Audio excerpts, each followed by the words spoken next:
What up? What up? What up? What's wrong with you, Negro? Sound like you got a personal problem in. How you living? Hey, it's Monday. Good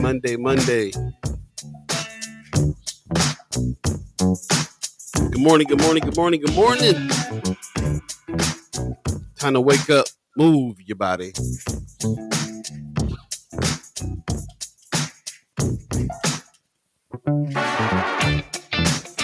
Hey, good morning.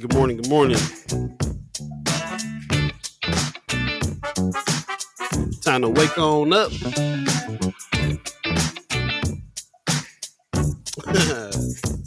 What's up, Pops? Hey. Mondays could not come and pass more quickly if I were riding a bullet train in Japan. Good morning. Good Monday morning. First Sky Squad and fam, love from Las Vegas. Hey, squad.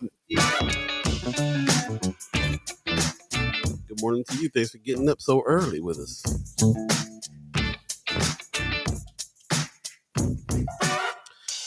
What's happening? Good morning. Monday, September 26, 2022. 22. It's First Sky Omaha Radio. First Sky Omaha in the morning. Hey. All Beee, Buddi3 Da Gawd. What's going on? Wake on up, y'all. Shout out to the 630 crew. How was the mix? Let me know.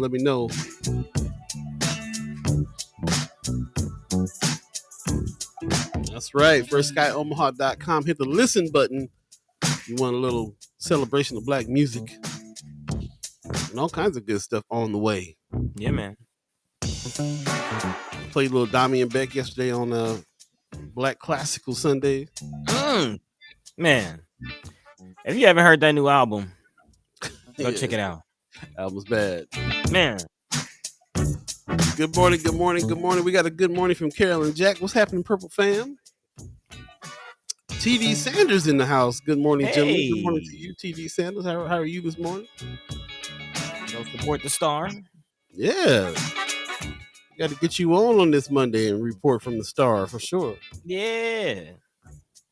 You know, it's News Monday, so we'll be talking to some of the correspondents and seeing what's going on, seeing what the week ahead is going to look like for discussion. Good morning, Vaughn Chapman with some sunshine. What's happening? It's a little chilly this morning, man. Like really 50 degrees or something crazy. It was actually kind of cold down here this weekend. California. It was rainy. Man, it was rainy yesterday. Okay. Is it getting muggy rainy when it's raining like that? Hoodie season. Yeah, okay. That's what's up. Mark Matter gives us a good morning. What's happening, man? You was busy this weekend, I see. Lots going on in the city. TD Sanders says, okay, News Monday. That's right. That's what we're doing. Brick Allen gives us a good morning. What's happening? Hey. Yes, if you're just joining us, First Sky Omaha Radio, First Sky Omaha in the morning. It is Monday, September 26, 2022, man. And you got to stop stepping on my jingle, man. Oh, my bad. Because everybody does get down that jingle too, man. Come on, man. I say it just like walking around in life, and everybody will go in the morning. Everybody sings the jingle. Yeah. Rose Baron's reviews singing today. Sweeter than cotton candy, stronger than Poppy's old brandy. Once in a while, she would break down and cry. Sadie, don't you know we love you, sweet Sadie? You singing R. Kelly songs around here? Is that what that is that what that? I was trying wait to find a minute, the groove. there, Sanchez. Trying to find the groove. Miss Erica Felt gives us a good morning. How you doing? Leia Keister gives us a good morning. Hey, Miss Erica Felt. Get well soon. What's going on, Miss Erica Felt? How you feeling? Spinners. Okay. All right. Okay. Maybe R. Kelly redid it. I don't know. Maybe I don't know what's going on. Wanda Lewis gives us a good morning. What's happening, y'all? Monday, September 26th. Thanks for joining us. Guess we can go ahead and get this show on the road. You're listening to First Sky Omaha Radio, First Sky Omaha in the morning. Thanks for everybody getting up this I'm stepping on it again. First Just Sky keep going. Omaha Just keep in the going. morning. No. We gotta sing the jingle. First Sky Omaha in the morning. In the morning. All right, there we go. There we go. All is right. All is right. All is well in Gotham City. Yeah, man. We are up early this morning and I've been up pretty much like really late last night, so it was kind of one of the things. But here we are. It is Monday. It does feel like a Monday. I don't know how you guys feel. A lot of my Yeah. friends work during the weekend, so it don't feel like don't. Just That's what another I had to thing. think about it. That's what I had to think. Does it feel like a Monday? But yeah, it's kind of feeling a little Monday-y. Okay. Now you had a pretty interesting weekend though. Why don't you tell us about what you did, buddy? Yeah, man. Yeah. So if you caught Friday's show, as promised, I did make it to the Revolt Summit. Shout out to Sean Diddy Combs. Shout out to all of the melanated peoples that was behind this beautiful event. Man, it was just all a celebration of so-called Black culture, Black creativity, entrepreneurship. I mean, met a lot of people. Met 19 Keys. I don't know if you're familiar with him, but definitely check out that brother. Yeah. Definitely a powerful brother, man. 19 Keys. Met Rhapsody. That was dope. Whoa. Yeah. That's what's up, man. Well, we're looking forward to the footage on that. We'll be bringing some content. I'm glad you mentioned that because I did recap it. I did, it was a little struggle. I had to, use the mouthpiece and kind of finesse my way in there, but I was able to get in with my bag of cameras. So I will be bringing some footage and some content to the people, and just to recap, man, just so we can see it, because yes, this is a celebration of just Black creativity and an example of what we can do when we come together and make things happen, man. Example of what we're trying to get going in Omaha. That's definitely. Yeah, definitely. It's possible.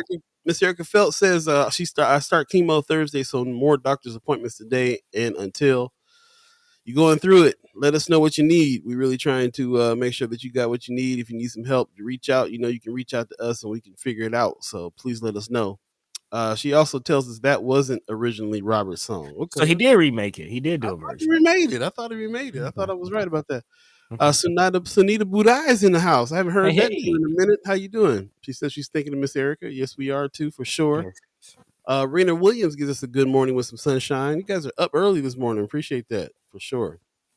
So, it is Monday, September 26, 2022. Lots to talk about. Did you guys get out to anything over the weekend?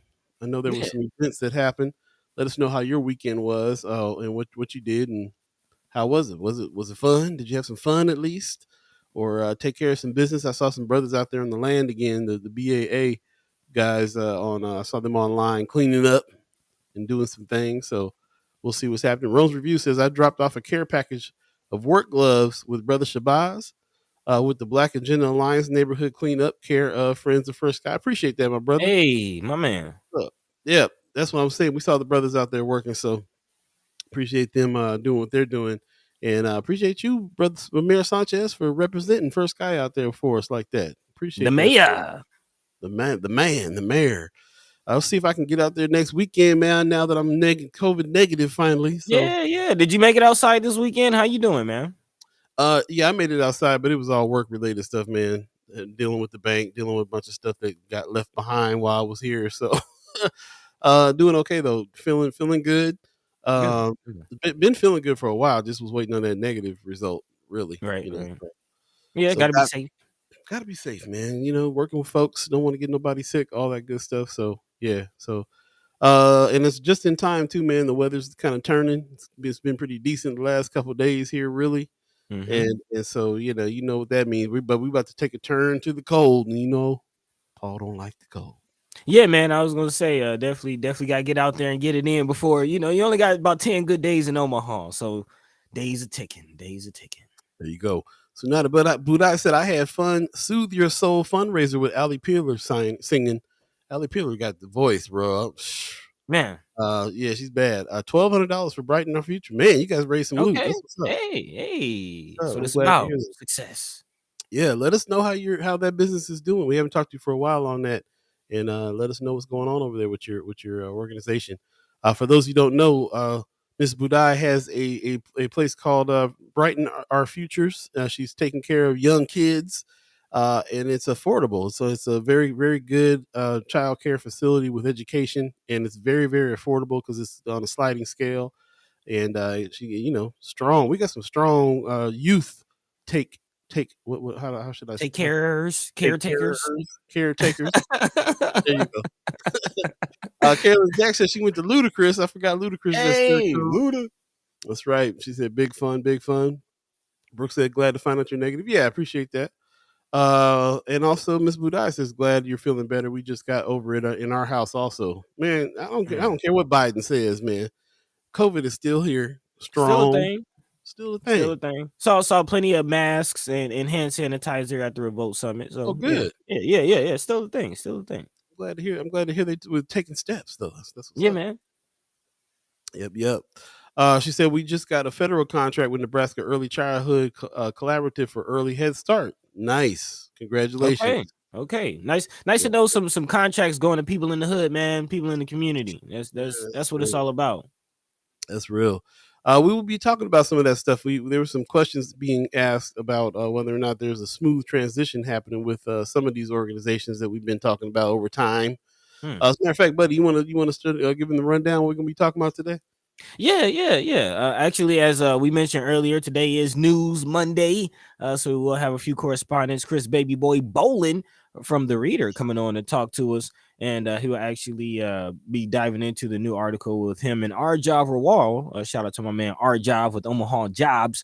They're going to be talking about this bike lane situation that we kind of went over on Friday. Released a new article on that. Love to hear their perspective, their take on it, especially with my man Chris looking at a lot of the housing and TIF situations. I would definitely love to hear his thoughts on that. Also, looking at some other decisions made or not made, I guess you could say, from Omaha City Council, definitely surrounding NOMA. A lot of people still wondering what's going on with the former Loves Jazz Center. So we'll dive into some updates with that situation. Also, we will have Matt Hansen, our friend from Flatwater Free Press, coming on a little later on in the show to talk about a few of the articles that they are working on, definitely across the state and some of the unknown corners of Nebraska. Big shout out to Flatwater Free Press for covering what we don't. Also, definitely have to dive in talking about the state, this failed state contract with St. Francis Ministries. A lot of news coming out, some updates coming out about that situation, and more investigations possibly. So yeah, we'll look into that. And of course, 88 Tactical is bang bang shoot 'em up. Is that a family event? Is the gun range a family place? Let us know. They're about to expand, so we'll see. We'll see. All that and more. Of course, we're here for the next 2 hours. Paul B, Buddi3 Da Gawd, all of you, our chat chimers, the fam, our co-host. We all appreciate you. Squad, first guy Omaha in the morning. Let's go. Let's do it.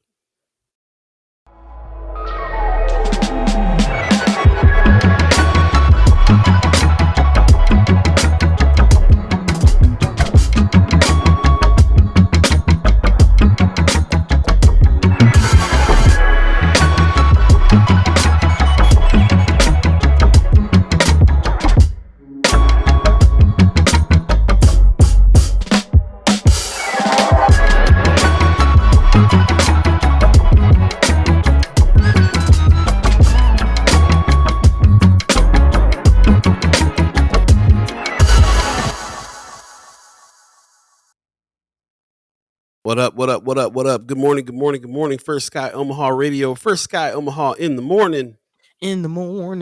Paul B, Buddi3 Da Gawd. All of you, the chat chimers, everybody who's tuned in today, really appreciate you guys getting up early this morning. And shout out to Star Trek Rich and Margie over there at Webrise as well, always holding it down for us. If you got podcast ideas, definitely go check them out over there. They are the leading podcast company out here in Nebraska right now. It's going down with them over at Webrise. So definitely check them out. And thanks to all of you who let us know what you wanted to talk about today by joining Friends of First Sky Omaha and dropping articles and things in there. One of the things that I didn't really talk about too much was a pretty close friend of mine passed away just recently. I kind of went through that again, which is happening a lot lately. And shout out to Amy Hupflis, who put in some graphics, infographs on this drug called fentanyl, which I'm mad at. Like I've never been mad at a drug before in my life.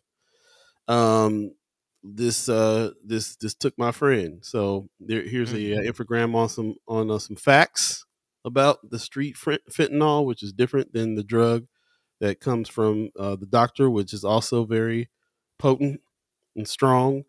But yeah, overdose signs, it's 50 to 100 times more potent than heroin, oxycodone, and morphine.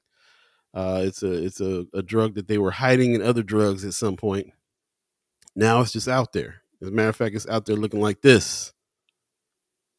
Authorities warn of possible new fentanyl trend targeting kids.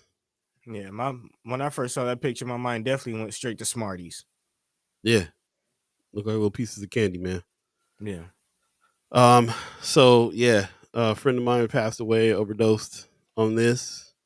And that's been real tough. Families, they live out of town. They live in Florida, and it's been rough. It's been rough. Yeah. So lost a good person, and now it's got me on that crusade, bro. Like fentanyl took Prince, bro.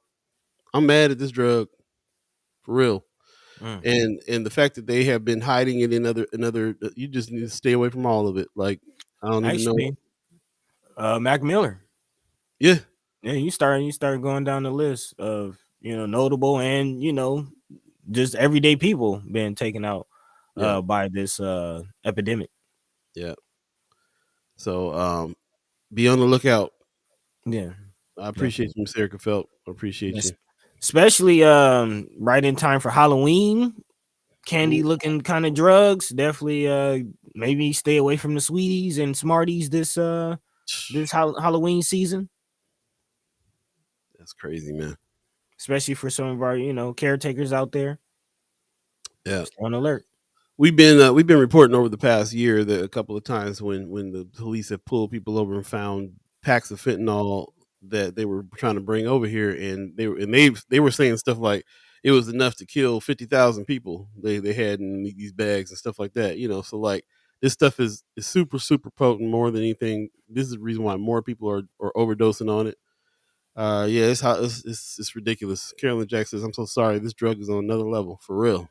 Yeah. And the fact that it's prescribed. This is a prescription drug. Like it's there's a couple different. The one on the street is different than the prescribed. The one on the street is made up of some stuff that is knocking people out, that is killing folks. The one that's prescribed is whole different makeup. Miss Erica felt. Oh, okay, I see. Yeah, it's a whole different deal. I'll get some more information on it as I go. But yeah, that was the first thing, was learning that there is the street version of fentanyl is definitely different than the prescribed version. Miss Erica Felt says, too, the doctors told me that if cannabis is legal, they prescribe it, but told me not to get it local, to only get it from legal dispensaries because they're finding fentanyl in weed. I've heard about that too. It's everywhere, man. It's everywhere. If it's on the street, it seems like that's what the deal is. That it's been hidden in stuff. Matter of fact, Prince was taking painkillers, and they were laced with fentanyl, and that's how he died. So they've been hiding in other drugs, hiding in oxycodone and stuff like that too. So if you get something on the street, then you're in harm's way for getting involved with street fentanyl some kind of way. And now it's just blatant. Now it's just out here. Now it's just looking like candy. So just wanted to drop that. Sorry to start on such a somber note. This is what I've been dealing with though since I got the call Thursday. Appreciate it. My condolences. Appreciate you, Leah Keister. Definitely. And yeah, man. So got to use this platform to be like, speak out against this mess, because it's here and it's out there and it's killing folks. Yeah, especially in the Midwest, man. A lot of it comes through either coming in or just coming through. So, yeah, just stay vigilant, y'all. Stay vigilant. With that said, let's go ahead and move on into the stories that we're talking about. We do have some special guests coming in the house, like Buddy said. Chris Baby Boy Bowling will be in here from the Reader, and also what was his name? Matt Hansen is coming in from Flatwater Free Press as well. It is News Monday, so we're going to be going over some of the stuff that we'll be talking about during the week with those two fellas. Appreciate that. Kimber Snipes says, good morning. Condolences, Paul. Appreciate you. Vaughn Chapman says, Prince was murdered. Given that on purpose, possibly.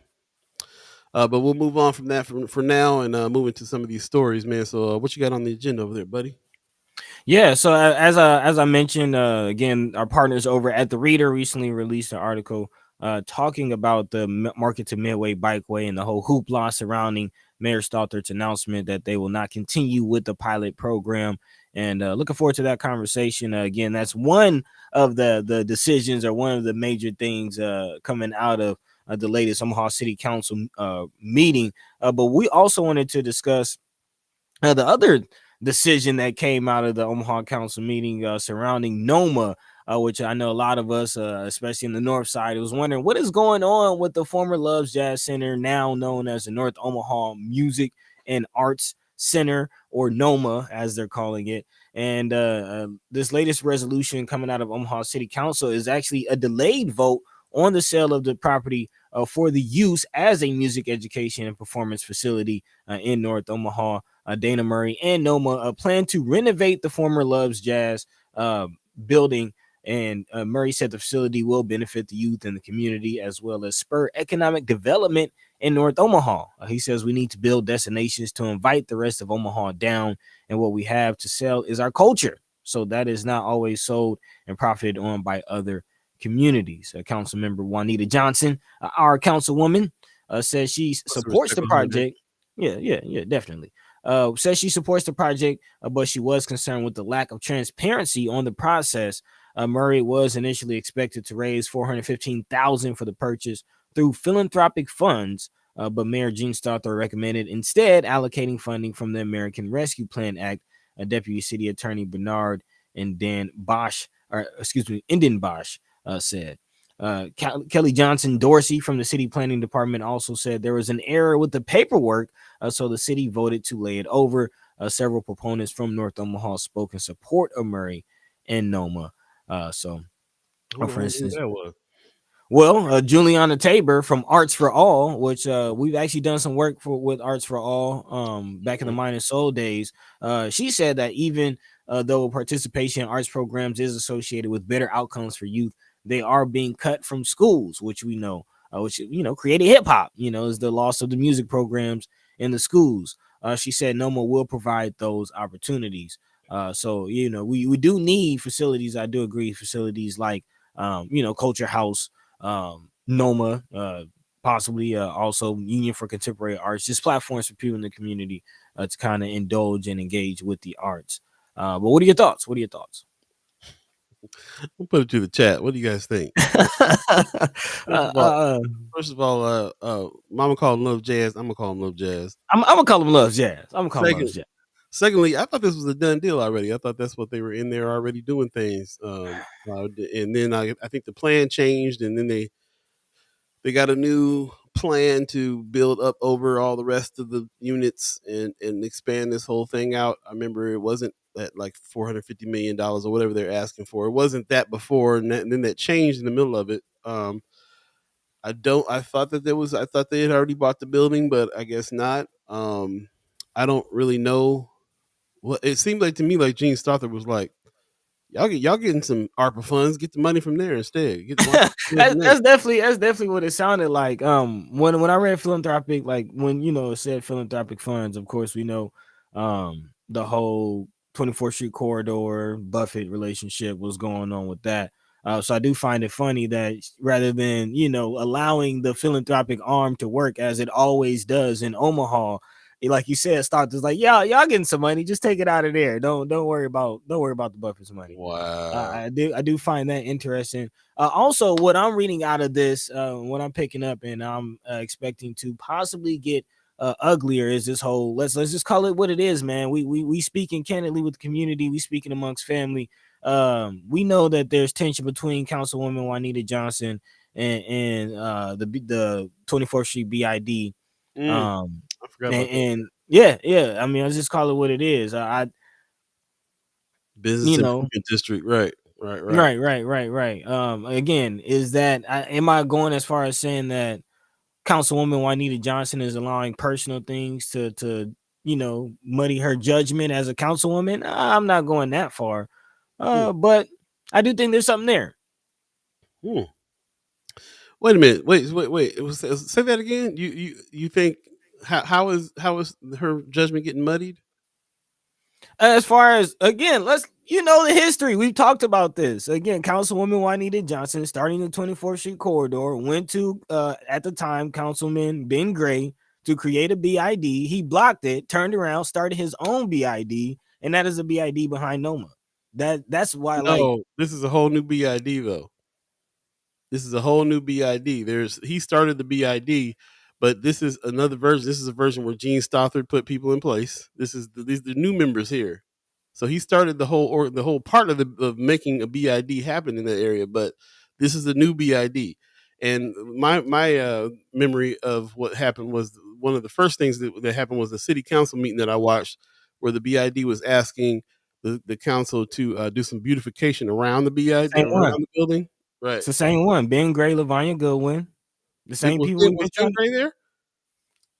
You need a council person to create the BID. No, dude. No. Juanita Johnson was the council person at the time. I'm talking about the meeting where they went to go ask for some beautification around the Love's Jazz building, and Juanita Johnson was already in the seat. Ben Gray was gone. It was before that. No, it wasn't. This just happened. I'm saying Ben Gray was already gone. That interaction in that council meeting that you're talking about happened because of what I'm talking about. Because of the tensions that I'm talking about. Oh yeah, the tensions. That's what I'm talking about. That's what I'm saying. That's what I'm saying. Yes. Right. But I'm saying what I'm saying though is that I'm remembering the tension in that one. You're talking about the tensions that happened. It's been there. Right, but I'm talking about what I remember about the tension that I saw was when they went to go ask for that beautification, and Juanita Johnson was like, "I'm going to hold off on that. I need to talk to my constituents," and they went off the handle on it. And my point is, here yet again, as reported by the reader, Councilwoman Juanita Johnson is saying yet again no for transparency issues. Okay, I ain't mad at her. I'll be honest. Yeah, I would like to know more about the process and what's going on. I don't think she's doing it. I don't think she's doing it for beef's sake. I think that when she says she's got to check on the constituents and she wants to slow the process down to check it out first and figure out where the money's coming from and all that, I ain't mad at her. I ain't mad at Miss Juanita Johnson on that one. Let's go to the chat. What are your thoughts? Yes. Wanda Lewis says. What are your thoughts? Wanda Lewis says no money will exchange hands. It's all about paperwork. The city isn't going to give NOMA $415,000 from their ARPA funds to give the money right back to the city. Yeah, that's true. I mean, the city still owns the building. $1 a year. Von Chapman says there are a number of local music artists in the community. Does NOMA have a program that will include local music artists? Maybe that's a part of the transparency that she's asking for. Yeah, I haven't really heard much about what they're doing as far as involving anybody on that stuff, except for there's musicians around town of other musicians around town, other than ones that I'm thinking about on the north side and in the Black community that have supported this and that are going to help do a lot for what they're trying to do over at NOMA. Mitch Town, guys that have been around playing and doing stuff. Not really a whole lot of people from North Side and the Black community though, from what I can see, but I haven't looked close. Wanda Lewis says the BID recently received $1 million from the city's ARPA funds. Did not know that. For what is my question. Von Chapman says, so the BID is an arm of the mayor. So whoever runs the BID works for the mayor. The mayor had to appoint everybody on that board. There was a straight appointed from the mayor. So what's the agenda there? Is Dana Murray part of the BID? Is he part of the BID, or is he a separate entity trying to buy the building? To my understanding, working with the BID.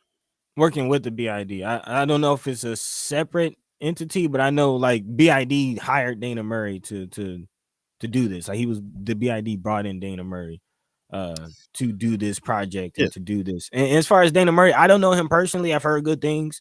So I don't want this to be like a personal attack about Dana Murray or really anybody. Right. I'm not personally attacking anyone. But I do find it interesting. There's a lot going on with this situation, and loves jazz means too much to the North Omaha culture, our heritage, our history. For these shenanigans to be happening, man, like the Love family should have it, and that's really the only right thing. We keep going back to that for sure. Because that's the only that's a it. done, but that's a done deal. That ain't Yeah. ever gonna happen. So the news today is that the city isn't going to give them 415,000. Also, like Wanda Lewis is saying, like is they to do what, to give it right back to the city, because they're trying to get this money to buy the building. The city owns the building. So if you go ask the city for the money to buy the building, you're just giving it right back to the city, you know. And so here's Gene Stoffer going, nah, y'all getting your own ARPA funds, get it from there. Yeah. First of all, that we don't want you to have none of our ARPA funds. Secondly, for there's only 375 coming, so no, we're not 415 million. No, 415,000. Oh, excuse me, 415,000. Yeah, okay, got it. I had my zeros, too many zeros out there. But yeah, that's no, you shouldn't get no parts of that in the first place. I don't think, but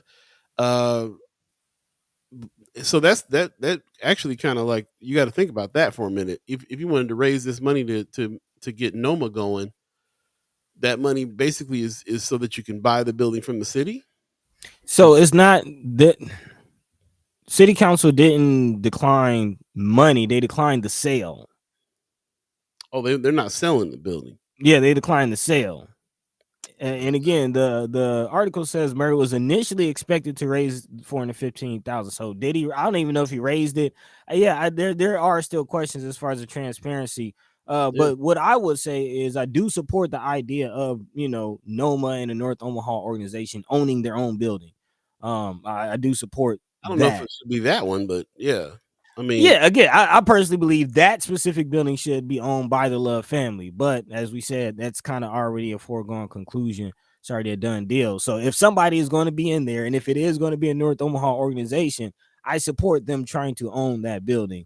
I guess so. Yeah, I guess you're right. Right. That's all I'm saying. And then secondly, I did want to push back on something that Dana Murray said, though, as far as culture being one of the only things that we have to sell. And yeah, they didn't feel good. It didn't quite jive with me. And I do understand that we do have to sell our culture. I do want people to support the Great Plains Black History Museum, the Afro American bookstore, several of the clothing places in North Omaha. But I do want to challenge the people in the community and just say we got more to sell than just our culture. We have ideas, we have services, we have products. We have skills. Yeah, there's a bunch of stuff he's saying in there I agree with. We definitely need to have for North Omaha to be a destination spot. We do need some place for people to come to. I don't know if that's going to be it or if that one's going to work with what it is that they're trying to do over there. And I still I got a question about like who's actually trying to buy the building. I still don't really know who is. If Dana Murray was supposed to raise this money, does that mean he was raising the money to buy the building, or is he raising the money to buy the building for an organization? For the organization, for NOMA as an organization, who owns NOMA? Is NOMA a Beee company? Does anyone have any connection to Dana Murray? We reached out to Lavanya Gowen and have not really had much success with that. I would like to talk to Dana Murray. I could probably hit him up. Yeah. I met him a couple times as far as on musician level situations. So I probably can hit him up. I mean he would. I don't think that he would not come through and see what's going on. So, but because there's to me there's a lot of questions. There's some follow the money type questions I'd like to ask. So yeah, maybe we should definitely do that. Jumping back in the chat real quick. Wanda Lewis says, I watch City Council every Tuesday on Cox Channel 18 at 2 p.m. Appreciate that for sure. There you go. That's the plug. Yep. Mark Manners says, I agree that the Love family should have that. I have known Dana for decades, and I think you have the right person there to make things happen if they can get beyond all the shenanigans. Man, and that's what I'm saying. It's sad to see these shenanigans surrounding. Right. Von Chapman says, more control of the area by the mayor. Right. Thereby circumventing city council person Juanita Johnson. The community didn't vote for any of this. Very true. Follow the money. Mark Manor says he knows Dana Murray. Can get a hold of him. Amelia says, good morning, fam. This is Amy. Oh, what's going on, Amy Huffless? How you doing? Hey, YouTube. Yep. On the YouTube channel. Appreciate that. Oh yeah, by the way, I forgot to tell people, if you're on Facebook, please do us a favor, share the show so we can get as many people talking as possible. Share it on your page, and I'll let people access that. And if you're over on YouTube, like and subscribe, do all that good stuff. Appreciate you very much for joining the YouTube family over there too, and jumping in and having some things to say. So right now, if you're just joining us, we're talking a little bit about what's going on with the North Omaha Music Academy, previously the Loves Jazz building. The latest news is that they tried to buy the building, or they wanted to petition to buy the building. The mayor said, no, you're not going to buy the building. Don't really know what their plan is. And I got to tell you, Brother Manor, I know I don't know if that's right. If it's just the shenanigans here, because I'm not sure about Dana Murray's connection to the community there. I'm not sure what it means for making something happen. That's the other question. What's supposed to be happening there? The education of music to our youth. Are we going to get black youth from the neighborhood in there to learn instruments? I'm not sure. Is it going to be if he's focused on bringing other people from other sides of town in? Is it going to be a bunch of white kids in there learning instruments? Are we trying to bring other communities in? Like what exactly is going on? Because what's been going on is there's been some jazz artists that's come out and played. They had a big festival in the street that seemed to be pretty cool, right there on the block. Mm-hmm.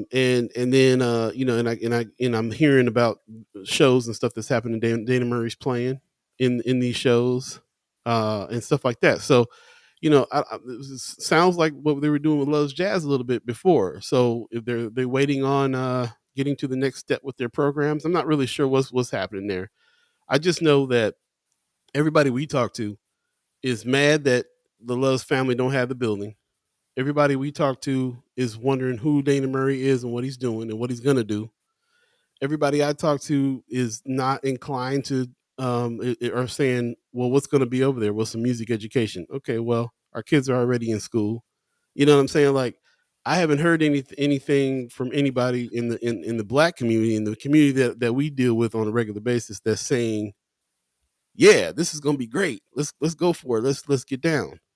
So I don't know. So like I said, he could be reaching out to other parts of town, other communities. I'm not sure, but I don't know what's going to happen.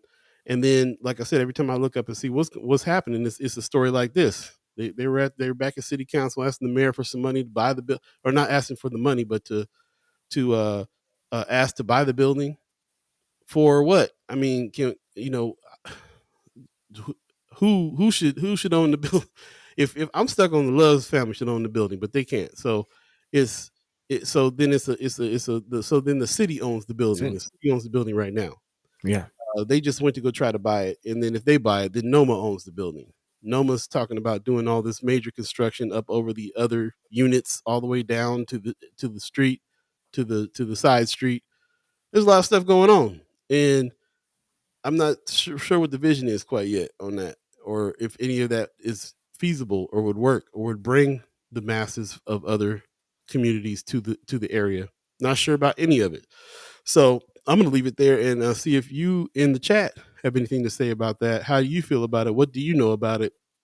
What do you think will work here? Von Chapman says, I have a concern regarding the local musicians playing outside in the weather. Why not inside the building? I didn't know what was going on there. I didn't know they were supposed to be playing outside. I thought they were supposed to be playing inside too. Wanda Lewis says that you would need to have a non-profit in place. That's interesting. Von Chapman says Dana Murray was introduced to the community by the head of the BID. That's what I'm saying. Like, I knew him on the musicians level and stuff before, but that's me going way out to his studio. That's way from the north side. I don't know if many people know who he is, even. You know what I'm saying? Interesting. Lots of questions here. So yeah, I appreciate you guys chiming in and also asking those questions and trying to find out what's going on. I guess the next step is to see if we can get Brother Murray over here and have a conversation. See what's going on. Hear it from the horse's mouth. Type of deal. Yeah, I mean, I'm looking at the website. It's not much. It's not much on there. Let us know if that's a good idea. If we should go ahead and just do that. Let's see if we can. Yeah, Wanaloo says he doesn't live in North Omaha. Yeah, he does not. I've been to his studio. Bad studio, by the way. Real tough. Mark Manner says that sounds like having Dana on would be beneficial and exactly what First Sky is about. That's what's up. There Yes, it is. sir. Well there said. you go. And on that note, I think it's a good way to wrap that up. Yep. We'll wrap it on up at 7:40 right now. If you believe in the concept of time, you're listening to First Sky Omaha Radio. First Sky Omaha in the morning. All Beee, Buddi3 Da Gawd, and we got our first guest in the house already, Chris Baby Boy Bowling. What's going on? Hey, how's it going? Can you guys hear me all right? Yeah. Yes, sir. Right, there we go. How's it going? Not bad. Good to see you, man. It's been a while. How you been? It's been good. I was just back home for the week, so I'm originally from Ohio, Cincinnati more specifically. So just lots of family stuff. Oh yeah, we finally got a win, so that's good. Yeah, just seeing family, seeing friends, all that sort of good stuff, and lots of working still. So yeah. Okay. Burning the candle on both ends, it seems like. So you know. Yeah, I mean, it wasn't really a vacation, but Okay, so you're still in Cincinnati right now? No, I'm back now. So I just got back last night. Oh man, okay. Well, thanks for getting up early to join us, man. Hey, no problem at all. No problem at all. I slept like a baby in my bed back home, so it's good to get back to like your bed. Yeah. Oh yeah. It's always a good feeling, man. So man, I see. Go ahead, Paul. Go ahead. I was just gonna ask how things going at the Reader these days, man. Haven't talked to you guys for a little minute. Good, yeah. Just still plugging away, doing lots of news things. So I was thinking about what stories I would come on and talk about because we've got like a lot of stuff geared up for this next election issue. So I think we have 3 like main stories, and they're all going to be pretty interesting. But they're coming out in October, so I mean I could talk a little bit about them and what they're about. But as far as recently, we've got lots of political stuff. We've been doing stuff with the bike lane. I don't know if you guys have talked much about the bike lane on here, but a little bit. That's been interesting, and mostly just geared up for this next issue. It's going to be pretty jam-packed of like good stuff. So okay. I definitely want to get into our election coverage because that's something we're also gearing up for. Less than 50 days, y'all. Less than 50 days. So definitely get active on that. But I did want to kick off with your take on this whole bike lane situation. We kind of got into it Friday. We were in the editorial meeting when the news broke. Big shout out to our job for getting that lead.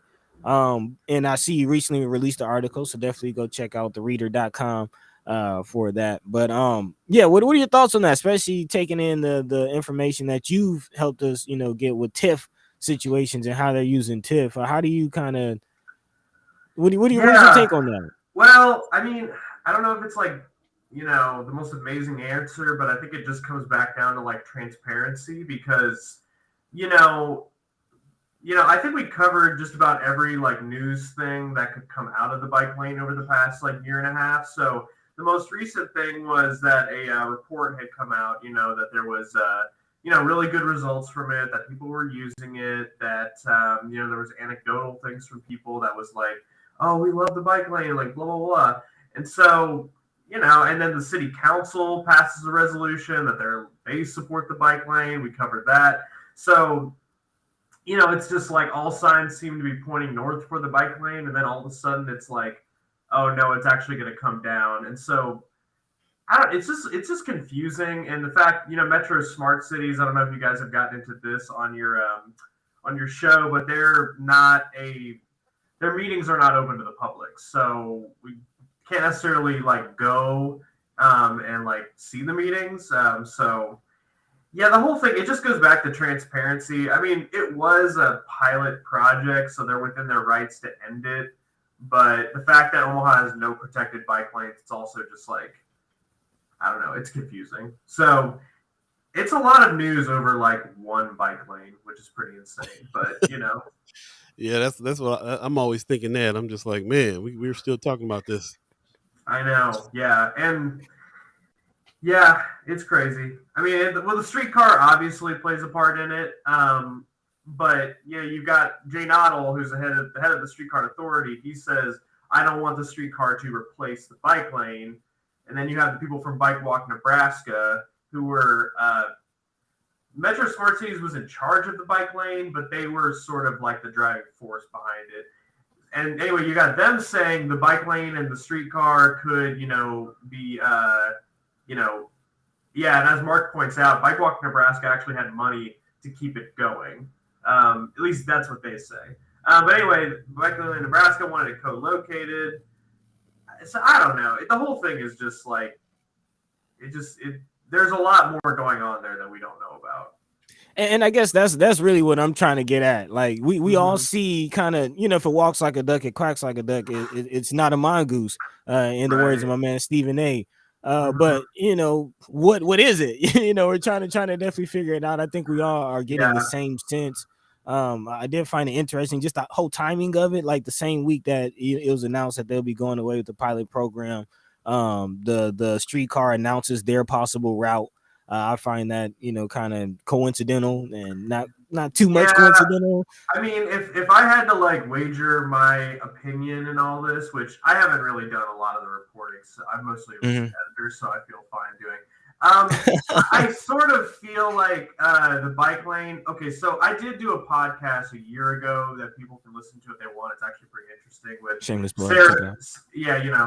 It's Reader Radio. You can look it up wherever. But Sarah Johnson. I don't know. Have you guys had her on at all? Yeah, several times. Yeah. Okay. Yeah. So Sarah, I did with Sarah Johnson, and we talked about the history of the bike lane, which goes back more than like a decade. And like they wanted to do this forever ago, and I think the mayor at the time was down, and then Stothard comes in, she gets rid of the bike, person, and like all this stuff. So I think that the time just came where we could do something. We could do some multimodal transportation type stuff, and so maybe they threw them the bike lane as a bone, but they weren't really like serious about wanting to do it like long term. I don't know. Maybe they were just trying to clear the space so they could get people used to not driving there, so that they could put tracks down. I mean, I don't know. I mean, look, these are just thoughts. These are just opinions. That's what this show's about, bud. Hey man, if we get just want to know I'm not crazy. That's just all I want to know. Well, it's just like I'd love to go to and I actually don't know if the Streetcar Authority meetings are public or if they've even started having meetings, but we'd like to know that. And then Metro Smart Cities, so the World Herald had a story that. Well, so you talked about the climate action plan, right? Briefly, but not in depth.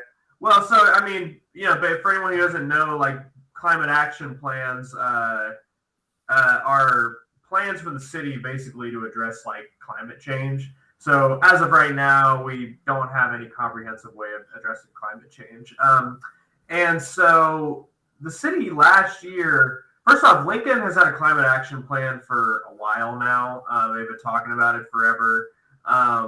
They're way ahead of us. Lincoln, Nebraska, way ahead of us. Always. So with a few things. Yeah, exactly. So we last year, the mayor was like, okay, we're gonna do a climate action plan.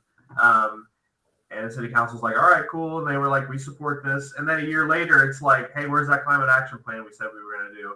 So the city council passed a resolution, along with, or I can't remember exactly what they passed, but essentially just called attention to the climate action plan again. And now it was weird. It's like the bike lane thing came out, and in the same press release, she's also like, oh, and by the way, the climate action plan or something about the climate action plan will be coming out in a few months.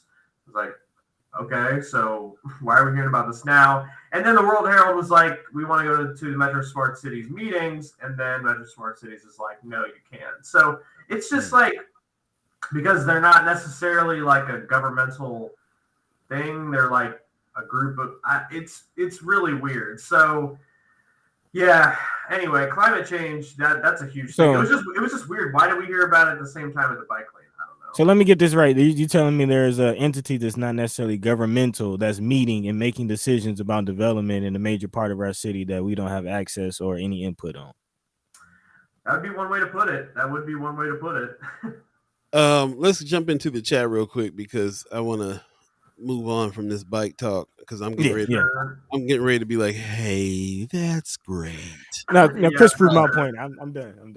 Mark Manor, for those of you that are just listening, Mark Manor put a comment in. He's our resident bike correspondent, by the way. He says this bike lane could be funded. It has funds for 18 more months private. That is just the mayor being vindictive, and some developer probably doesn't want it. It's a garbage protected bike lane, but it was a step forward for us. It's embarrassing. Amy Huffler says sounds messy. Kimmer Snipes is saying Jay Noodle is also involved in demolition of the library, Noodle development. Okay. Also, Brother Manor says, I'm losing it here. Lincoln also has a legit protected bike lane. We often talk about how much more progressive Lincoln has been lately with some of these issues. Wanda Lewis says City Council voted to put an action plan in place again. The mayor has delayed for another year and a half. I guess she got, out of town places to go. Vaughn Chapman says the most glaring difference in how TIF is transparent. The city uses TIF to create and support infrastructure growth in areas prioritized by the city, but they use TIF in North Omaha to grow and support philanthropic rental investment. I'm telling you, it's not just about the bike lane. It's deeper than that. It's deeper than rap, man. There you go. The Hood Table's in the house. What's up, Hood Table? Hey, good morning, local Omaha tubers. That's what's up over on the YouTube channel. Kimmer Snipes says I was a fan of smart cities until this conversation. And also please like and share and support the Hood Table. Go check out the Hood Table, man. Let me diving deep into some things over there on YouTube as well. For sure, we support them. Omaha talk show has been going on for longer than we have. They've been doing it for a minute, and they get down. So that's what's up. So yeah, man, thanks for giving us a little update on that kind of stuff. We've been talking about this a little bit, and I wanted to make sure that we did, because we have some people in the chat. Some of our chat chimers are bike riders, and this is some information that we wanted to make sure that we stay up on for them, for sure. One of the articles that got pulled today was that organization went ahead and pulled out now that Mayor Stothard is. Yeah, I didn't even mention that, but yeah, that was the thing. It's like you got that organization just pulling out of Metro Smart Cities, Bike Walk Nebraska, and so the drama over one bike lane, it just seems it's a lot, but it's really not about one bike lane. I think it's more of a microcosm of. But we can move on from the bike talk. We just said you're ready. We just find it interesting too, because this the section of town we're talking about is one we have dubbed Tiff Alley. Yeah, man. Number one. Number two, it's also alongside the news here of the streetcar situation, and also along the route. It just seems like there's some messiness afoot here somewhere on all of this. Listen, I'm following the money. There are billions and billions of dollars coming into the city of Omaha. We're talking about life-changing generational development that can happen for the people in our city. And in the heart of our city, we have all this hoopla surrounding a possible development TIF district that they called it a TIF. This is all to bring in development into the area. This bike lane is a pawn to get the streetcar in the area so they can entice other developers and get more massive skyscraper buildings in downtown. In the meantime, what is going to happen to North and South Omaha? It is bigger than a bike lane, and that's the end of it. That's well said. Well said. Nothing. Just go on. Drop the mic. Drop the mic. And to that point, in order to make sure these things don't happen, we need the right people in the seats. So let's dive into our political coverage, man. What are you thinking? What is the reader looking at for October? Yeah, so I have a story on the county attorney's race, and basically used it interviewed Klein and Pantos, obviously, as well as kind of a third-party expert.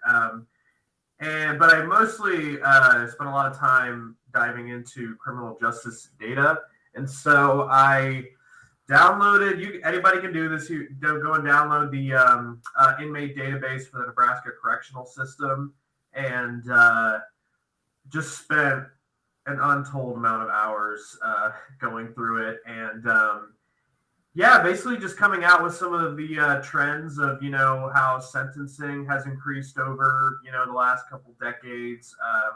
Obviously, prison populations have they've declined recently, like in the last couple of years, but overall the trend is up. Racial disparities, what people are going to prison for, the racial disparities in that. Got some charts which are like the racial disparities of like each county and how that looks. And the major question that I'd like to answer with the story is essentially the county attorney is like one of the more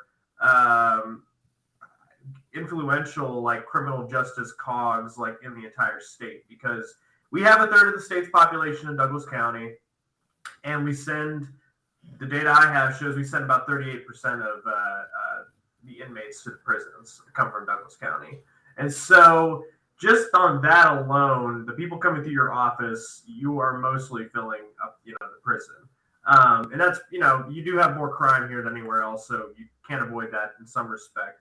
But you also have like the biggest opportunities to, if you want to change something, then you can change it and potentially, have a huge effect. So it's a very, very, and I mean, people listen to you when you go down to the legislature, like all that sort of stuff. So it's a very interesting race. And Klein's, political stuff is obviously playing a huge part. I tried to keep it focused on like the mechanics of the system and the data and all that sort of stuff, but it's undoubtedly very important that he like fled his party and all this other stuff has been going on. So that's a pretty messy race. We can stop and talk about that, or I can talk about the other stories. I haven't heard. I mean, I still haven't seen anything as wild as Don Klein deciding he's going to be a Republican. Changed parties from Democrat to Republican, and then every single Republican came out and had a big news conference party. I've never seen nothing like that in my life. They welcomed that fool in with open arms. Pontos in his camp reached out to us. He's trying to come back on, so we'll definitely have him back on to talk about some things. He's been in our news lately a lot because of the situation with the brother that's in jail. Ernest Jackson. Ernest Jackson, right? And he's saying, when I win, I'll set Ernest free. Just putting it out there, just blatantly that way. And we did learn from the lawyer that we had on the other day, whose name is slipping me right now as well. Dan the Man. Oh, Dan the Man! How can I forget Dan the Man? Dan the Man came on and said that position is huge when it comes to this case. Yeah. Actually, yeah, now that I think about it, so you guys listen to Serial, like back in the day? Absolutely. That came up. Yeah. That came up. So did you talk about Adnan Syed? Like, yes, well, so he got freed because the prosecutor, well, you probably talked about this all during the thing, but yeah, so I guess I don't know how the laws are different here, because everything is like basically the same from state to state, but they all do things differently. So, but I think that, yeah, I don't know if he won and he said he was going to do it. I mean, I don't know, like, but yeah, it's very interesting. It's a very powerful position. Let's just put it that way. It has a lot of power over the criminal justice system in this state. Really does. I mean, we know Klein's name from brother Joaquin Fox, who organized the whole protest out in front of that man's house for as many days as I forgot what the days was correlated to, but it had to do with brother Skurlock's death and everything that happened there, and the way he handled that whole case, and in the midst of all that stuff, decided to jump over to the Republican Party because that was where he was getting the support for how he was acting and what he was doing. And I'm sorry, but that was Freedom Summer 2020. Ain't nobody gonna forget that. So if they're not voting for Dave Pontos, then I don't know. Then what's wrong with you, as far as I'm concerned. Also, I'm gonna jump in the chat real quick before we get on to the next thing. If you're just joining us, it's coming up on that 8:00 hour. If you believe in the concept of time, first Sky Omaha in the morning. Paul Beee, Buddi3 Da Gawd. We're sitting here with Chris Baby Boy Bowling from the Reader. It's going down in the second hour here on this Monday. Man, it's already Monday. The 26th is coming up on October already. I know, right? Hood, first of all, in the chat, Wanda Lewis got some breaking news kind of happening here, saying let's talk demolition of the library. The contractor that won the low bid just increased the bid by $400,000, causing them to be the fourth lowest bidder. There's 3 bids below that final bid. Does that seem to be fair? Hood Table in House said, I just heard about the new price tag on the downtown library. So that's what's up. Also, Hood Table says, I was so hoping they would have released Ernest from jail. A lot more work to be done to get Ernest out of that for sure. Yeah, Vaughn Chapman says, so the police union is rescinding their support for the Democratic candidate. What's up with that? Okay, some news we got to look into here. Tanaya Patterson said, Klein always been playing for the other team. Watch how he handles the case of the dude killed out there by the country club. Okay, something to watch out for. Mark Manner says, Pontos puts the work in, that he does. Yeah, man. Yeah, man. We have to give it to him.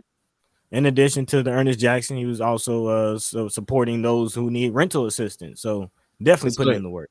Yeah, he's out there. He's out there all the time, pro bono, helping people get their rental assistance happening for sure. Hood Table says we definitely will not forget James Skurlock. We sure won't, and we sure won't forget how Klein acted with that case as well. So that's a very important race. Any before we let you get out of here, any other important races that you personally feel like we need to be looking at? Oh, I mean, all of them, yeah, really. All of them. So, I mean, it's very, however you sway politically, it's a very important election. Obviously, so the other big story that we'll have is Bridget will be doing a story about the Vargas-Bacon race. Once again, not really much about like the politics of it, but more going out with some people and canvassing and talking to people and just trying to gauge, where are you at? Who do you think you'll vote for? What are the issues that matter to you? Because the Democrats have a pretty long history now of losing, especially that election here in Omaha. And so, it's just, is Vargas going to be someone who can, buck the trends? And can he be a Democrat who can win? Does Bacon just have that hardcore support and he's never going to lose? Roe v. Wade, I mean, that's going to be a huge thing. That's going to bring people out. I mean, there's so many polls and things that show how that's affecting voters. So, yeah, I mean, and then, we're going to have the League of Women Voters Guide, which is, I don't even know how many pages, but I think we're going to have like a more than 100-page issue, which is just going to be like a fat book. And so, the League of Women Voters Guide has, information about every race, questionnaires from the candidates, things like that. And then we also are going to have like a voter guide, like a smaller voter guide with like just basic information, where to find your polling place. If you don't understand like the amendments and the initiatives and all this random stuff, then hey, we're going to have a little like simple English write-up about each thing. So, I mean, abortion's on the ballot, minimum wage, I mean, all these different things. So, Chris, let me ask you a question on that Bacon Vargas race. First of all, what's the seat we're talking about here, just for the people, just to fill them in? What's going on here with the Tony Vargas? They're running for House of Representatives, Congress, and CD2, Congressional District 2. And historically, it's been a Republican win most of the time. While we're talking right now, there's a couple things, and I'm thinking Mark Manner is in the house, and I see him on Twitter really chiming up about Bacon all the time. Bacon has just put something out there asking for people to help his campaign out. Apparently, Tony Vargas has outspent him on this campaign now, and Ashford B. Terry. Oh. Okay. Yeah, he's outspent Bacon on this now, and is really out there, really in front of people, running a really great, powerful race. His camp also hit me up to come back on the show too, so we'll probably have him on as well. And I was thinking about trying to have Don Bacon on. Don Bacon's been on a couple times on Mind and Soul. We never had him on First Sky yet. He's always down to come through. We never get any real answers out of him when he does. He kind of does the spiel. I don't know if I want to give him any time to do, in the political season here. But we might, you got to remember some of the stuff that happens. If you Mark Manner said Ashford was a Democrat who won the seat recently. Okay. Yeah. Okay. Yeah. I forgot about Ashford. That's right. Yeah. So, So it's not always that the Republicans win that seat. Just got to remember that. Follow Mark Manor over on Twitter because he's always highlighting the missteps of Don Bacon. If you want to know like some of the reasons why we get upset at the reason why we're behind Tony Vargas on this show anyway is because of that. So definitely check that out, and we'll also be introducing you to. We've already introduced you to Tony Vargas. We'll be talking to him some more coming through as well. But I got to tell you, this going to be a really tough race. The Republicans got a plan.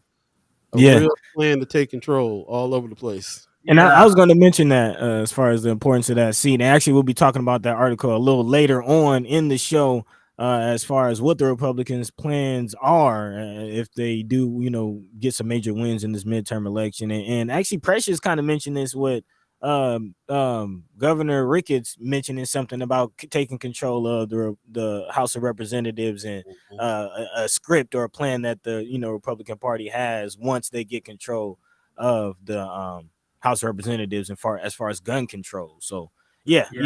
No, it's there's a lot of things. I mean, we just live in a very like charged time societally and politically, and so I mean, it gets kind of annoying to hear that, like, oh my God, every election, it's like this is the biggest election of your lifetime. But it's kind of true. Like, life just keeps getting worse, and the people who pull the strings are going to keep pulling the strings. So, like, they just are going to have opportunities to affect our lives in probably worse and worse ways. So, might as well try to elect people that aren't going to screw you over. But we'll see. Yeah. Well, we will see. You definitely right about that.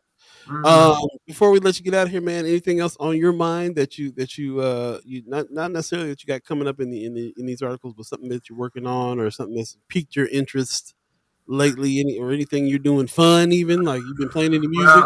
Well, I mean, I've just been back home watching lots of football. I mean, we got lots of things coming up. I mean, I think you guys will have our job on soon, but I saw someone was talking about the bids on the library demolition.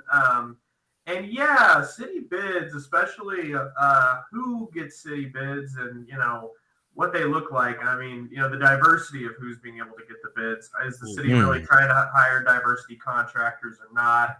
Are we doing a good job, like looking for the lowest bid? Or, I mean, the fact that like someone got the lowest bid, now they're saying it's going to cost like however much more than, what they said they would. It just reminds me of like the St. Francis situation where like, oh, you could say you can do it super cheap, and then it's like, oh, actually we can't. We just lied to you, and now it's going to cost a lot more. So it's like, if anyone wants to talk to us about that, you can find our contact info on the website. And then, we just got a lot of different. I got a lot of criminal justice stories cooking. So Kimra, I don't know if she's still in the chat, but I need to call her probably today and get that going.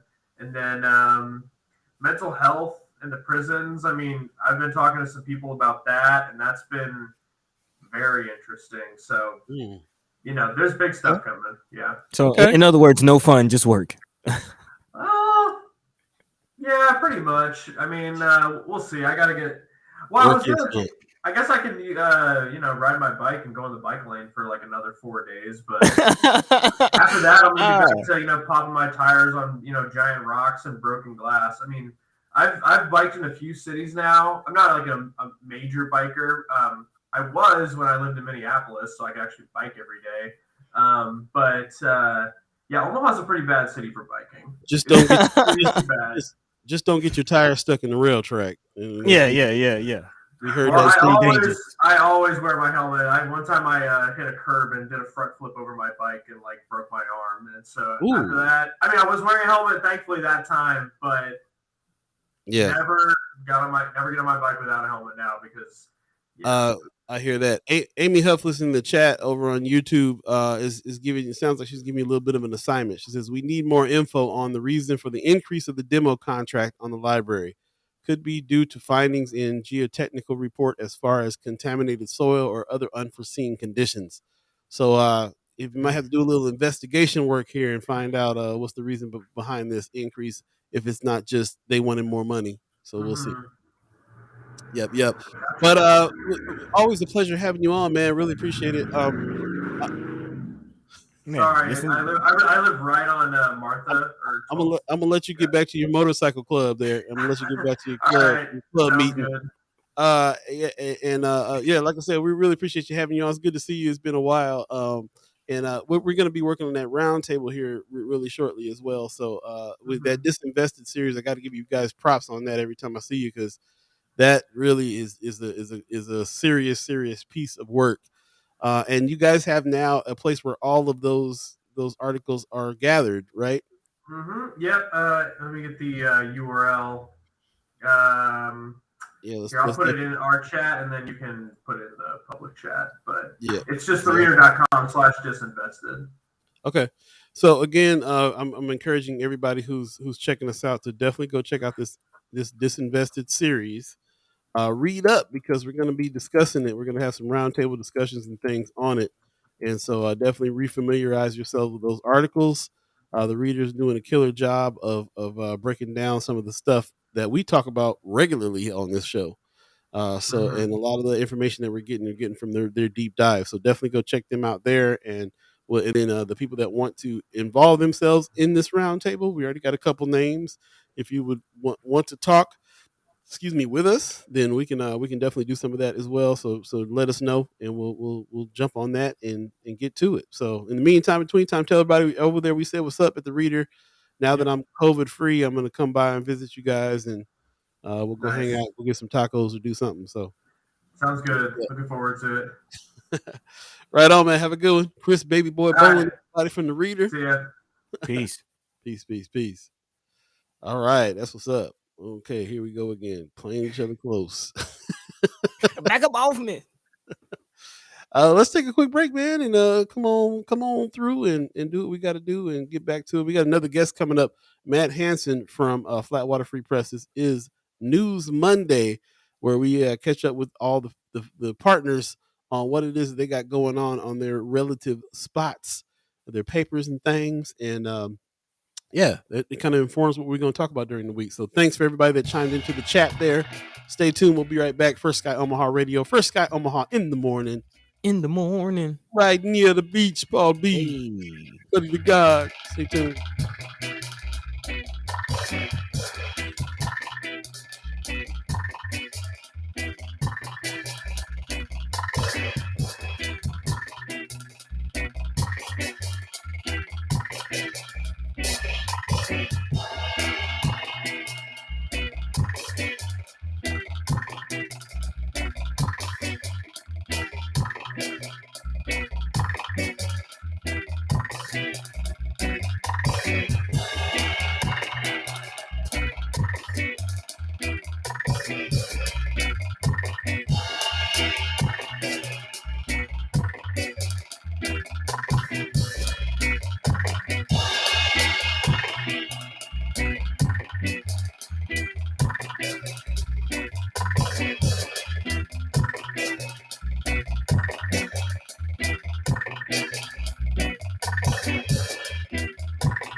Welcome back. Hey. First Sky Omaha Radio. First Sky Omaha in the morning. Paul Beee, Buddi3 Da Gawd, all of you, the chat chimers. Do you have an idea of what to do with these ARPA funds? Do you have a business that you are trying to get some ARPA funds for? Brother Manny in the chat went ahead and put the link in. He says, get your proposals in by October 9th for these ARPA funds. Let's do it. Let's figure out what we can do. We're actually trying to mulling around some ideas about what to do about Black media on the East Side. We would love to see what we can do about expanding that situation there. So we will be trying to figure that out. Here is the Economic Recovery Act Coordination Plan. It's there now. It's up there. Where did these fund? I'm scrolling too fast. I can't.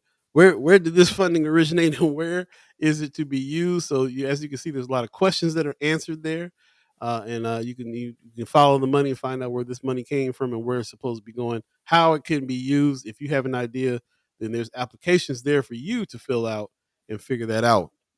Brianna Full in the chat says, morning, y'all. I put more info about the ARPA fund applications in the Friends of First Sky page. Thank you so much for that. Really appreciate that very much. And yeah, as much information as we can get on here, the better, because we definitely want to have a say, hopefully have a say in where these funds go. These millions of dollars that are coming into North and South Omaha, and we really wanted to. It's a once in a lifetime deal in a way, and we really wanted to be used in the right way in order to further uplift what's going on in the communities of North and South Omaha for sure. So that's what's up. Leia Keiser says, thanks, Chris. Yes, thank you, Chris Baby Boy Bowling. If you just missed him, you can go back and check out the show on Facebook or on YouTube and see what he's talking about. They got some good stuff going on over there at the Reader. A lot of political coverage that's getting ready to be happening. They got a guide that's a little bit smaller than that big one that's coming out by Women's Center. What is it? Women's Center for Advancement, or what's the organization putting that big one out? Women's League of Voters. Oh yeah. But there's a little bit more of a just the facts one that's going to be coming up in the Reader. I would say use it. Go get that paper, put it in your back pocket. Even if you're on polling day, you can stand there for as long as you need to, researching some of that stuff if you need to. So yeah, take it with you. Yes, Amy Huffley says maybe this is sort of what the public hearings are for, but I wonder if there can be funds to pay a strategic planning consultant to get folks in the community together with a more unified voice. That's a good idea. I think that's something that we definitely need to have that. So it's a good idea to put something like that together. I think that a lot of these funds are going to be for companies to get to the next level in order to help situations out. For instance, if you're a construction company, they say you can apply and ask for funds to get yourself up to the level of being like a development company, so you can develop some affordable housing and stuff around the area. So yeah, I do think there's some capacity building situations in there that can go to it. Some kind of strategic planning and the pulling together of different organizations and resources in order to better address the issues that's going on North and South Omaha. I'm sure some of that money is going to go to that for sure. I would personally like to see that money go to some industry.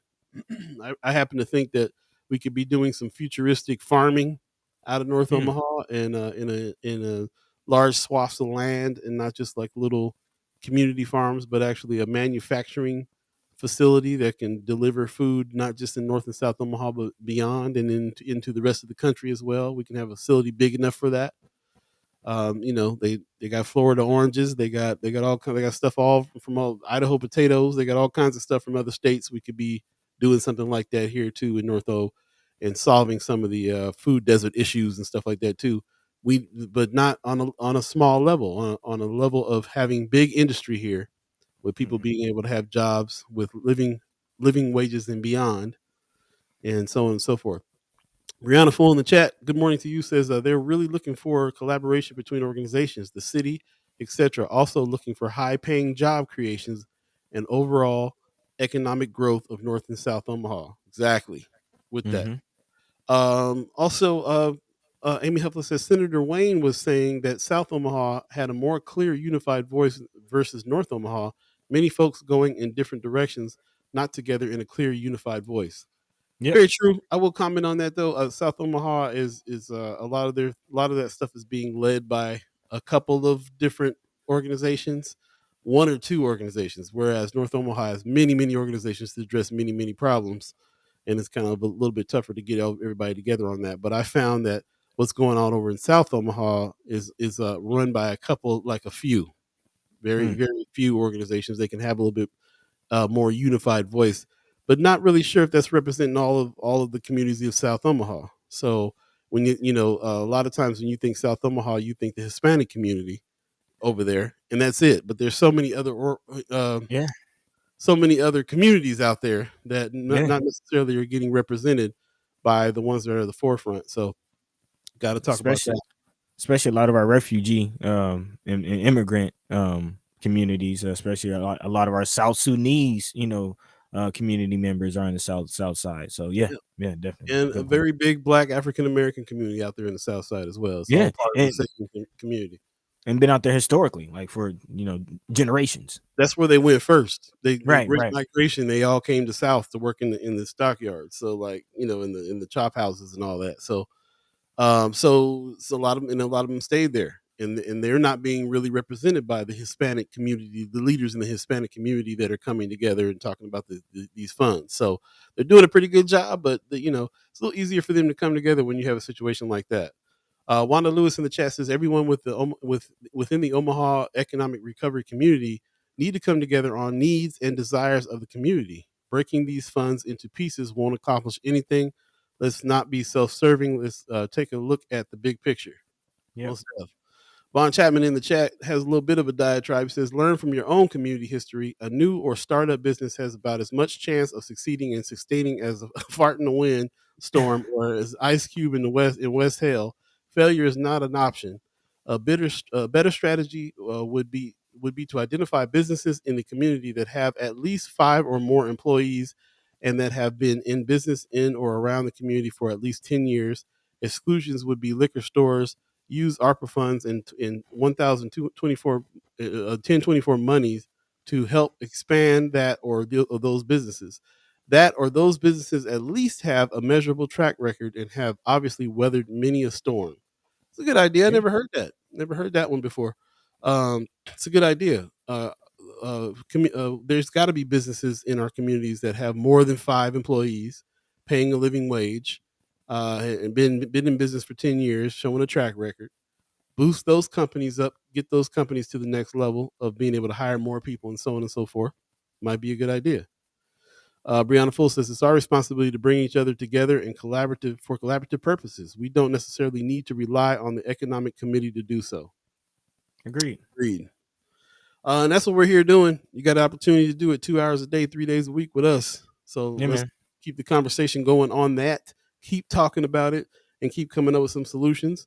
And we're also a group of action. So, if those solutions are something that we can act on, then, we'll get off this microphone and go make some calls and go figure some things out and put some stuff together. So always throw those ideas out there. You can also hit us up directly. You got our Facebook pages and email addresses and everything. And you also have the ability to go on Friends of First Sky Omaha and drop some stuff in there. We look at that daily. So definitely tap in when we're not on this, when we're not live, we're over there looking at Friends of First Sky Omaha. That's where the conversation is going. Hood Table says, great show this morning, guys. Appreciate you. Thank you. Appreciate you very much. Hood Table are the OGs in the game for real, man. They've been doing this for a minute. On here having some discussions with the community, very tapped into the community. So Hood Table, we need to talk because I really feel like some of these ARPA funds can go to Black media in the North and South area. And we consider you that as well. We need to get with William King. We need to get with everybody who's doing any kind of news and any kind of reaching out to the community so that we can enhance that and keep that rolling and keep it rolling even better than it is. Get it up. Be a very strong communication force for North and South Omaha. Man, and been down here in Atlanta, I'm seeing firsthand how a strong Black communication and Black media industry can benefit just the whole city. So true. With that said, 8:22, we do have a special guest coming on here, so let's jump into some stories before he does. But stay tuned for Matt Hansen coming from Flatwater Free Press. They have expanded as well, man, and they got a lot going on that we need to catch up with them on because they're doing some big things, and we need to be time to catch up on them. In the meantime, what we got next on the agenda? Well, actually, I wanted to round back around to some things that are being mentioned earlier. Big shout out to Sister Wanda Lewis and the Hood Table for jumping in and bringing up the whole demolition contract situation and what's going on with the bid with the library. And my man Chris Baby Boy Bowling on point. We're on the same page with that one. That definitely made me think of the St. Francis situation. So again, we should definitely continue to look at what's going on with the library because as again with the St. Francis situation, we heard about the bid changing, kind of smelled funny to us, and now it's being reported that there is a fraud investigation going on in the state of Nebraska. Could have possibly been a victim of fraud on behalf of St. Francis Ministries. Nebraska Attorney General Doug Peterson actually announced Friday that he will evaluate the state's legal options in pursuing funds that may have been fraudulently spent via the state's contract with the Kansas foster care provider. Peterson responded actually to State Senator Michaela Cavanaugh's request and put some respect on her name to explore whether St. Francis Ministries defrauded the state of Nebraska during its failed child welfare contract. If you remember early on, there was a company, I forget the name of the company, but there was a company that had the state's contract. They put in a bid for a new contract, and here comes St. Francis Ministries underbidding them for slight underbid. And then actually, I don't even think they ever underbid them. I actually don't think they ever underbid them, and then came back still and asked for more money. No, they underbid them in a huge way. They were much more or less. This is the reason why they picked them, because their bid was so low. It was so much lower than everybody else's bid. It was ridiculous. The whole point was they bid low like that. Them dummies jumped on it, and then they came back. Right. Yeah, their bid was like, how are they even going to do this low? Like, it didn't even make no sense how low their bid was. But then, of course, they came back and upped it to what everybody else was asking for in the first place. Man, actually, 110 million extra dollars that they asked for. So yeah, it was definitely ridiculous. The amount the bid jumped up. But again, we knew that there was something fishy about that, and it is coming out that there is possible fraud with that situation. So again, the request Thursday by Kavanaugh, who has led the criticism. We actually got to get her back on, because initially she said there's a lot that she couldn't talk about because investigations were still going on. So I'm kind of curious to see if there's any more that she can divulge. But Kansas Reflector, which is one of the also other media entities that broke the story, recently reported the FBI moved to seize assets of subcontractor of St. Francis Ministries, WMK Research, and its owner, after it was discovered that the owner has submitted millions of dollars of fraudulent invoices to St. Francis. The invoices actually inflated expenses, as well as the information technology work he claimed to have performed. So not only are they sending in fraudulent invoices, but also not delivering on promised work that may have helped St. Francis Ministries in the work that they were trying to do. And also St. Francis is suing the former leadership, alleging that they hid the misspending of millions of dollars from its board of directors. Federal investigators in court documents have identified nearly $11 million in billing to St. Francis as probably fraudulent. St. Francis Ministries has taken issue with the August 12th story from the Kansas Reflector, saying that it is inaccurate and false. So there's a lot of lawsuits, a lot of investigations surrounding this situation. Wow. And I don't think that it's close to being in, because I'm kind of curious still about, Governor Ricketts' whole part in that situation, and some of the backdoor meetings and business dinners, the $60,000 or so in Cubs tickets. Like a lot of that stuff is still hanging in the balance as well. Yeah, man. So I was pretty excited to see that they were going to do an investigation here, especially the cat that's doing the investigation, that's getting ready to fire this up. Didn't expect for him to be the one to do that. Yeah, I know like I said, Senator Kavanaugh, put some respect on her name, is she's been pushing for this for a while. And Keatron Zykel, who's in the chat right now, good morning to you as well. Thank you. Is reminding us Emily Chin Newton wrote a series about it for Noise, so you can actually go back to the Noise site and check out some more detail on these issues as well. But yeah, this looks like they might come up with something. When the Republicans are looking into other Republicans, something they done something got done, something was messy. Sean McCarthy in the chat, good morning, says for a governor who ran on his business acumen, you would think it would raise some huge red flags when an organization submits a bid that's nearly 40% lower than the next bid. But then again, it's Pete Ricketts, right? Yeah, it was probably his friends or his cousin or somebody that, who knows. And that's what I'm thinking with the library situation. I think it was the hood table that said earlier, or no, it was Wanda Lewis that said earlier. It says it appears that somebody knows somebody that knows somebody. Okay. And it's those types of situations, man. Again, $60,000 in Cubs tickets to secure that contract. It's just something's fishy about it, man. Some stinking. I don't want none.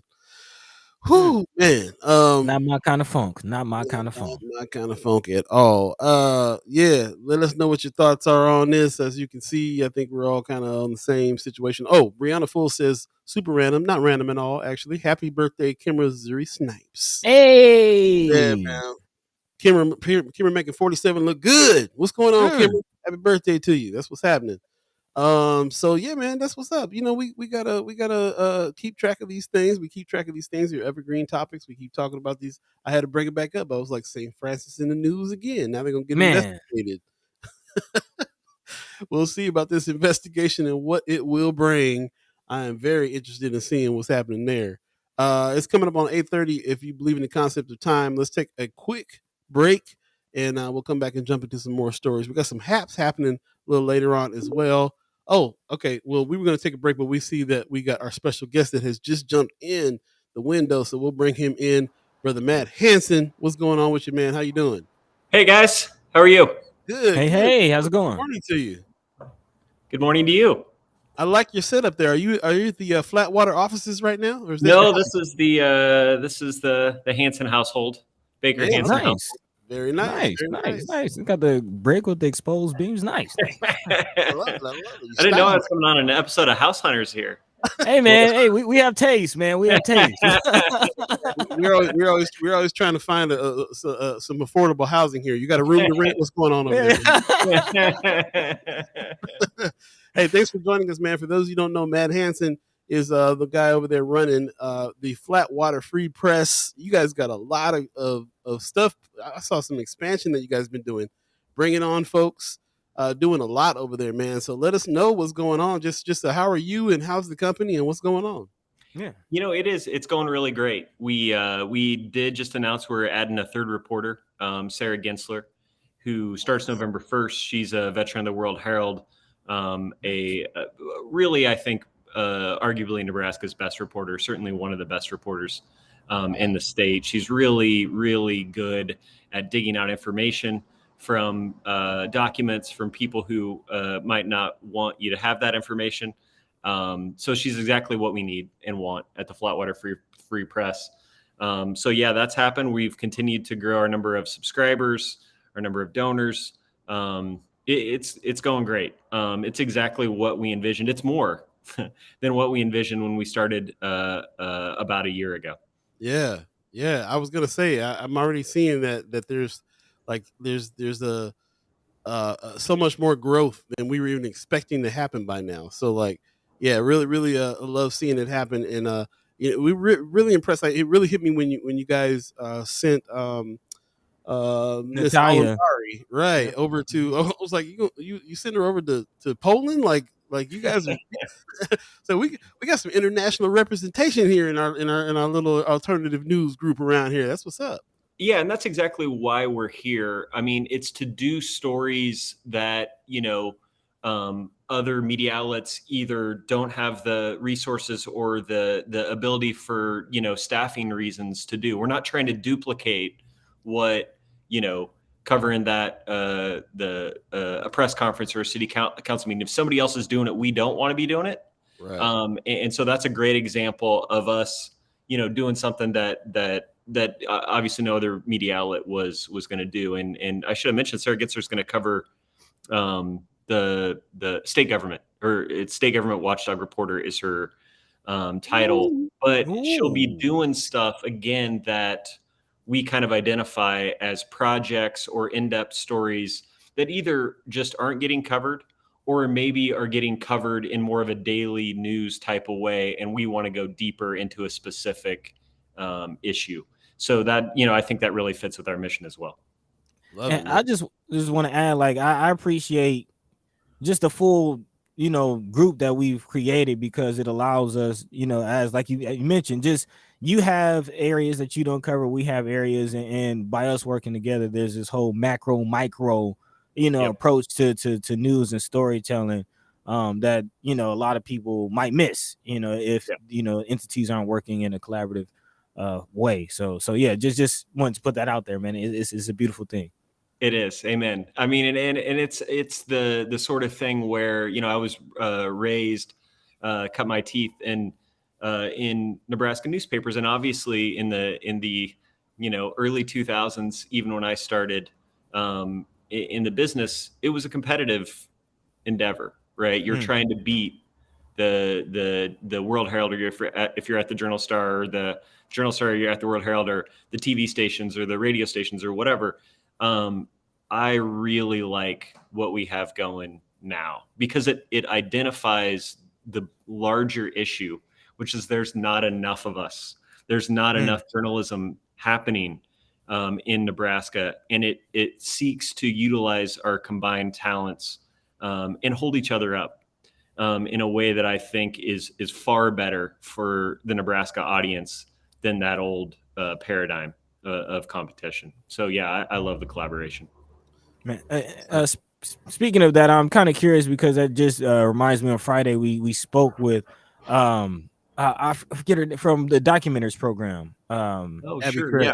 Abby, yes. So I'm just kind of curious, because she did mention that they were kind of more so focusing on city level. Is there any conversation about maybe helping them expand to a more state level, or is Flatwater Free Press looking at the Documenters program? Yeah, we're certainly. I know Matt Wynn, our executive director, has had a bunch of conversations with them, and with John Heaston and Chris Bowling at the Reader as well. Yeah, I mean, what a great program. The idea that, and again, I mean, my assumption about it is, okay, so we have people covering the governor's press conference. We have people covering the Omaha City Council meeting. What about those kind of smaller neighborhood level meetings? What about the suburban city council meetings? What about the public power and county boards and all this stuff where really important stuff happens? Right. Really important stuff, but it is frequently you have to sometimes wade through 9 boring meetings where nothing interesting happens to get to that one, or you have to understand who is on that board, what they're doing behind the scenes, this sort of stuff. This is the sort of thing that to be quite honest, for-profit media used to be able to do okay 20, 30 years ago. And now there's just not enough people to cover those smaller boards. I mean, one of my first jobs at the World Herald, one of the aspects of the job was to cover Metro Community College board meetings, right? And there was a lot going on at that point, by the way, with Metro Community College. Is there a reporter now tasked with covering Metro Community College board meetings, who knows all the board members, who goes to all the meetings, who sits through all that? No, there's not. And so, that might not seem important to people kind of, every week or every month, but I guarantee you every so often something happens with that board or with Metro Community College that people really in Omaha really need to know about. So I'm really excited for Documenters to help plug that hole. Yeah, we've been talking closely, and we're going to be working really closely with Abby. I'll get you that list if you haven't seen it yet. She's got a list of about 32 different places that she wants to be able to stick somebody. That's Metropolitan Community College Board, OPS. I could have sworn she said like 60 something. Like, what was it, that many? Yeah, it was up there. It was up there. So she's going to be covering a lot. I like that the fact that you're going to have like a watchdog reporter there too, really enhancing and taking a look at that. Maybe they can definitely collaborate, and some of that information can go to that person, so that your new employee there that's going to really do some watchdog stuff. So there's a lot. There's some good stuff that I feel like is coming. Some good coverage, some good just holding the powers that be accountable. We're all bringing that back and finding different ways to do that. Like you said, there's not enough people. There's usually not enough people because there's not enough money. We're trying to find alternative ways to bring money, to bring people to do some things. And I love the fact that we got all this collaboration going on. Even with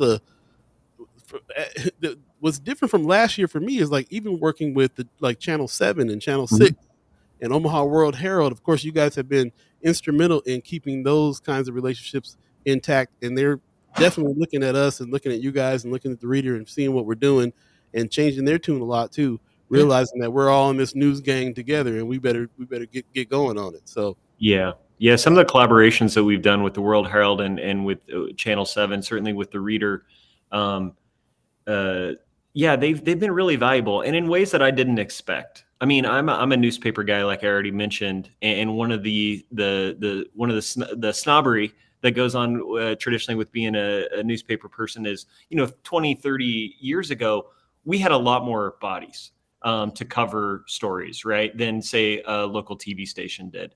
And so I would get a lot more time to write the same story, and the Omaha TV station person would have to do that story that I was doing, and also like 4 other stories or 3 other stories that day. I was so impressed with Channel 7, for example, when we worked with them. It just reminds me that there's a ton of journalistic talent and just hardworking people out there. And yeah, we want to do more. I mean, we're still word people at the Flatwater Free Press. Primarily, we're doing a little video stuff and a little audio stuff. But so yeah, collaborations with TV and radio and audio is it's right in our wheelhouse, I think, for 2023. That's right. Nice. Hopefully we can deepen our relationship with you guys on that as well. So very cool. Yeah. Let's jump into some things that are interesting that you guys are reporting on right now, man. What's the deep dive that you're getting into? What's the exciting thing that's going on at the office right now that everybody's jumping in and trying to figure out? What are you guys working on?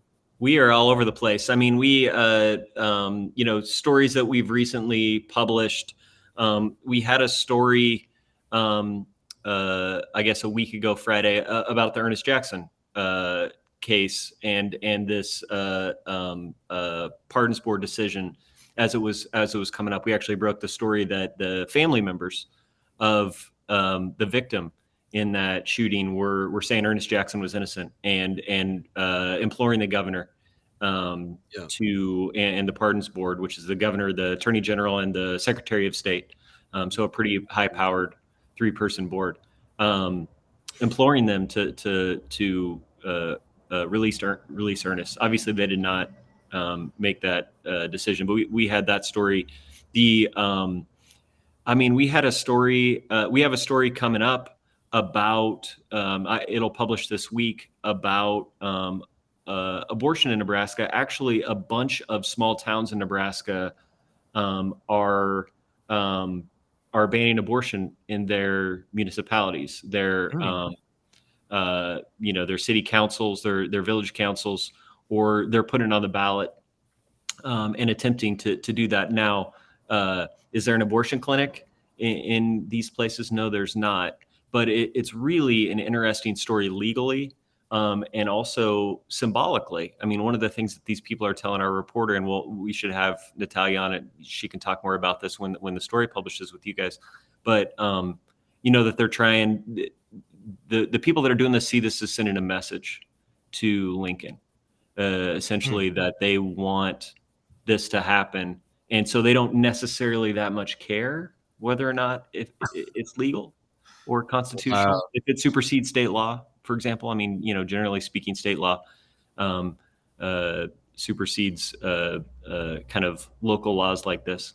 So yeah, there's just a bunch of interesting stuff. We also had a story on crime novelist Jim Thompson, who I'd never heard of, to be quite honest. He's really famous in that world. Turns out he's from Burwell, Nebraska. It turns out he went to UNL. He's friends with Stephen King. He's one of Stephen King's favorite authors. Stanley Kubrick revived his career by turning him into a screenwriter. He was friends with Woody Guthrie. This incredible life and story, and he's not celebrated at all in Nebraska. So this talented freelancer that works with us, Carson Vaughn, who really was into this story, did it for us, and we published it on Friday. And it's gone great on our website. Saying we did a story about wind energy and sort of Nebraska's struggles in wind energy. So yeah, we've been all over the map, but that's exactly. I mean, the common thread there is kind of in-depth stories that we think the public needs to know about, and that no one else is focusing on. That's what's up. Leigh Keister in the chat says, thank you for putting hard work behind the local political scenes. It's imperative for our democracy. You guys are great. I don't know if she's talking to us or she's talking to you. But we can all take the compliment. we'll just all take Thank you. Leia. And that leads me to my next question about the races coming up. How deep is Flatwater in talking about the races or introducing people to the candidates, or like what are you guys doing on the November situation? Well, interestingly, not much, and that's by design. I mean, I think that political, like the congressional race that's going on right now in the 2nd district here, the congressional race in the 1st district, the Lincoln area, obviously the governor's race, and a ton of other races, they all still, I think, get covered pretty well in the day-to-day by Nebraska media outlets. So the way that we're going to play in that is pick an issue or two and try to go deeper on it. So it's not that we ignore politics. We don't. It's that we aren't going to cover this person went and talked at this thing, or they had a debate the other day. It's not that we're not paying attention to it. I mean, I'm paying a lot of attention to it, but it sort of fits our mission to kind of go deeper potentially on specific policy, specific candidate, something having tied to campaign finance, stuff like that. Has your editorial team identified any of those issues or things that you want to cover? I was afraid you were going to ask that after I hinted it. Yes, but I'm not going to talk about them right now just because they're not fully formed yet. But I mean, there is just such a vast sea of story ideas that are out there related to politics, related to the state, related to the bureaucracy, related to state agencies, related to money in politics, related to kind of lobbying influence. We're interested in all that stuff, and we definitely are bringing Sarah on, and the talents of our 2 reporters that are on staff right now, Natalia and Yin-Chi. We're definitely going to be hitting some of those topics in the months ahead. Very cool. 8:46 right now. If you believe in the concept of time, you're listening to First Sky Omaha Radio. First Sky Omaha in the morning. All Beee, Buddi3 Da Gawd. We're on with Matt Hansen right now from Flatwater Free Press, letting us know what's going on. I really like this idea of you guys doing deep dives on some of the issues that are going to be coming up in November. That's hot. Also, we look at you guys as the team that goes out into the rural communities around Nebraska that we do not. And we're going to ask you to keep your eye on these militia groups that we keep hearing about all around, all the time. I'm sure that you guys got some talk. You guys talk around table about that type of stuff all the time too, because we will depend on that information. We always talk about it, but we have no vantage point. So it would be a good idea for us to lean on you guys on that topic there. One more thing before we let you get out of here. Do have to say this is season 4. This is the Follow the Money season.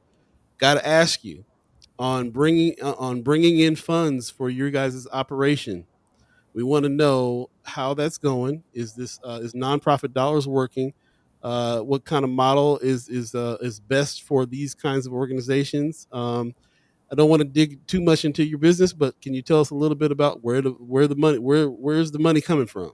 You bet. I mean, one of the things that we did right at the outset before we ever started is we said, Matt Wynn said, and I agreed that we were going to be super transparent. If we expect state agencies, politicians, big business to be transparent with us as we do, then we have to be transparent with the public about how we're funded. So you can go to our website and you can see every one of our funders.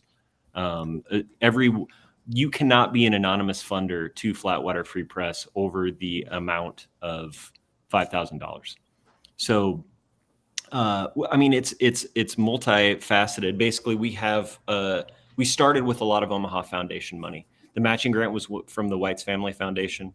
We got money, have gotten money from almost every big Omaha foundation to get started. I mean, it really foundational money when like in the way that you can think about that. It built that foundation for us. One of the things that's happened and we've this new position, Sarah Gensler, is actually funded in large part by it's not a family foundation, but it's national money.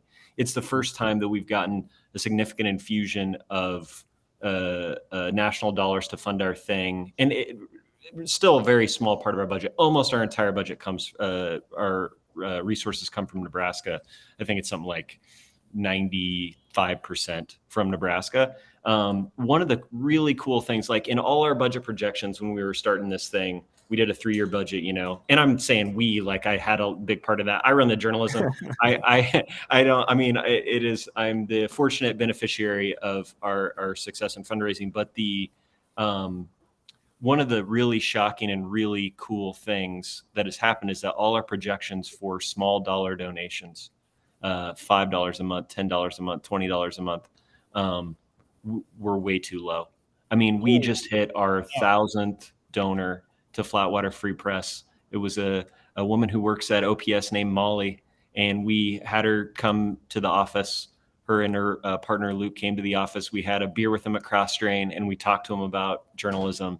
And it's just such a I know for Matt and I, when we got that first like $50 donation or $100 donation, it weirdly like meant not more, but it was so meaningful, because it's like a regular person was so interested in our thing and thought it was so important that we were doing this, that they handed us $50. Like that is, and that's happened over and over. And I got to tell you, it's so gratifying. And we definitely we're fighting on behalf of those 1,000 donors. That does not mean that we do the stories that they want us to do. I mean, it's really important to me to separate the fundraising from the journalism. And I guarantee, I don't know if this has happened yet. I know this has happened some at the smaller levels. It'll eventually happen at the bigger levels, that will do journalism that'll make a funder mad and they will leave. And what we will do at that point is we will replace them with another funder. I mean, it's so imperative that journalism stays independent. And I've been really pleased with how we are operating inside the environment exactly how I envisioned it. There's no, I feel no pressure to do X or Y or Z tied to any of our donors. And again, anybody who's listening right now can go to our website, flatwaterfreepress.org, and find every one of our donors. They're just listed on there for everyone to see. So yes, transparency. We want people to look at that. We want people to know how we're funded, same as we want to know similar information from state government, for example. I'm glad you brought that up, because that was going to be my next thing to say. It's very important here, especially on this channel. We're getting questioned all the time. Being a Black organization, especially if we get any kind of foundation money, they want to know if they're puppeting us, and we have to always make it very clear. Nobody has ever even approached us to shape our message, right. And if they ever did, we wouldn't do it. And I think that's the key for organizations like you guys, the Reader, Noise, everybody else who's doing anything. It's really imperative that we keep that ability to say what we want to say, and never shape anything or lean anything towards anybody who is funding anything. Back in the day when it was newspapers doing things 20 years ago, they could have been leaning towards what the advertisers were telling them to say. So this has always been a thing. It's always been a thing in journalism, and this is just a new thing. And it's the same situation. We're not, you have to be able to be impartial and say what you want to say in your organization. So we appreciate that you are doing that, and appreciate that you are being transparent about all those things. We'll definitely go take a look at the website and see what's going on there. And you're gonna have to give us some tips on how to get some more members. I mean, I know you guys reached 1,000 members already. I'm like, okay, man, we need to jump on. We need to figure out what y'all doing right. Hey, I mean, we could definitely have an event together. I mean, it's seriously the sort of thing where, again, this is a little bit outside my area of expertise, but I think people are just really excited about. People understand the importance of this stuff, and they're basically voting with their small donations. And yeah, I mean, the whole ecosystem, the whole media ecosystem needs to benefit from that, and figure out how to access that. To your point about kind of money shaping reporting, I feel less encumbered now than I ever have in Nebraska journalism. I mean, it is, and it's on viewers, on readers, on patrons, on subscribers to decide whether or not our journalism is shaped by our donors. I know that it's not, but the point of transparency is you decide for yourself whether you think that's the case. But I can tell you from a journalism standpoint, I have never felt freer to sort of do the stuff that I think is important. The advertising model was way pushier back in the day than what's going on now with funders. We're going to get out of here, man. We only got about 6 minutes left before we do. Brianna Full says, if anyone wants to write about my opponent missing or being extremely late to the last 4 school board meetings, let me know. Some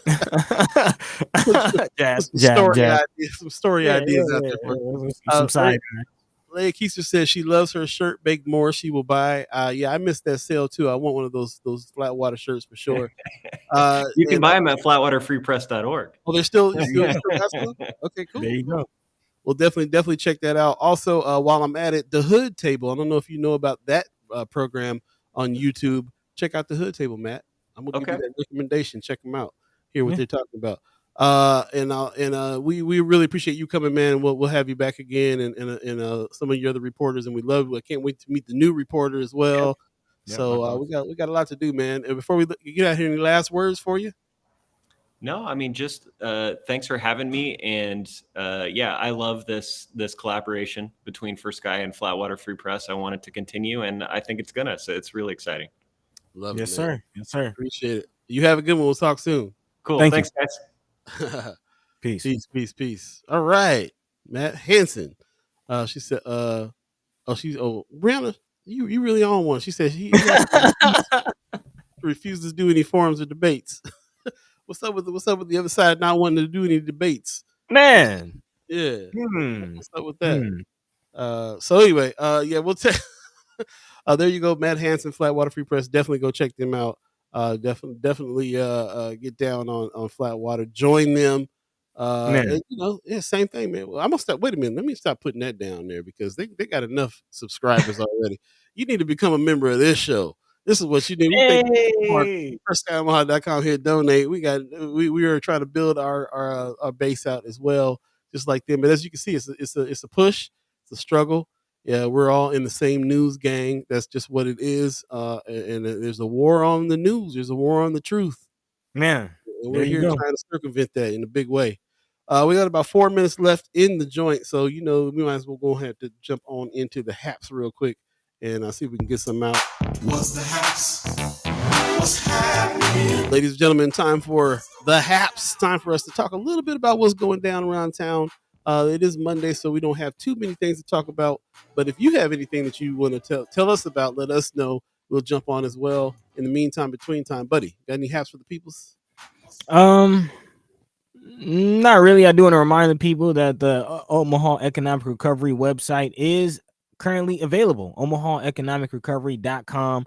You can submit your proposal. You can fill out an application there. You can get more information on what's going on with the situation. If you have any questions, there are several areas that are addressing those questions, and there's also a way to contact those involved if you have other questions that aren't being addressed. So again, OmahaEconomicRecovery.com. Big shout out to Manny About Town for dropping the link in the chat. We have until October 9th for those ARPA fund proposals to go in. Again, October 9th for those ARPA fund proposals. So definitely make sure we're getting that in, and let's make sure we're working together and not fighting for this this piece of the pie. Most def. I just want to throw out there the key dates that's going on for this election. Can't forget that. It's going down out here Friday. Let's see, the next thing that's coming up Tuesday, October 11th, early in-person voting at county election offices. You can go to the office there and vote by October 11th. Also, deadline to request early voting absentee ballot to be mailed to you. The deadline to request that ballot is October 28th. Friday. So just keep your eye on the clock here. It's going down. I know that's coming up in a month, but let's not forget it. Let's keep on reminding people about these dates. Last day to register in person, October 28th, and also last day to register online at state agencies or to postmark voter registration form is October 21st. Those are some of the key dates. For more information, go to sos.nebraska.gov under elections, or you can go to aarp.org NE votes. So whatever you got to do to remember these dates, definitely remember the dates, and let's not forget. Let's not miss a deadline and miss your very important vote just because we forgot about a date or something like that. Let's keep each other on it. And also, before we get out of here, man, I'm going to save some of these haps for Wednesday, but because I just went through this past weekend, this is what fentanyl is looking like right now. Man, it's not Smarties. This is what fentanyl is looking like right now. Shout out to Amy Huffless for throwing this out there a little earlier on Friends of First Sky Omaha. Authorities warn of possible new fentanyl trend targeting kids. This is what it's looking like. And it's 50 to 100 times more potent than heroin, oxycodone, and morphine. I just had a very close friend of mine pass away from an overdose. And the family's reeling, and we're all hurting and very, very mad at this drug. So I'm going to put out there and we're going to have to keep on talking about it. You can't see it, smell it, or taste it. Lots of slang terms on this chart right here. Fake oxy, greenies, green beans, green apples, 80s, shady 80s. Listen to the kids, listen to your children. It's being targeted. They're being targeted. Look at that. Looks like a bag full of candy. Man. So I always say I got introduced to fentanyl when Prince died of a fentanyl-laced pill. So I'm mad at this drug. Now I just took a friend. So not having it. And we got to keep it out. Keep off all of it. The people are saying in the chat that they're telling them that it's laced with weed. Street stuff has been having fentanyl hidden into a lot of it. So if you're getting any drugs off the street, then you might be in jeopardy of that. And it don't take much. Don't take much for you to overdose at all. No, they said it's less than like the amount of the tip of a pen needle. Like it's very, very minute amount that can take you out. All right. We're going to take ourselves out. Thanks for joining us. It is 9:01 right now. Buddy, you got some words for the people?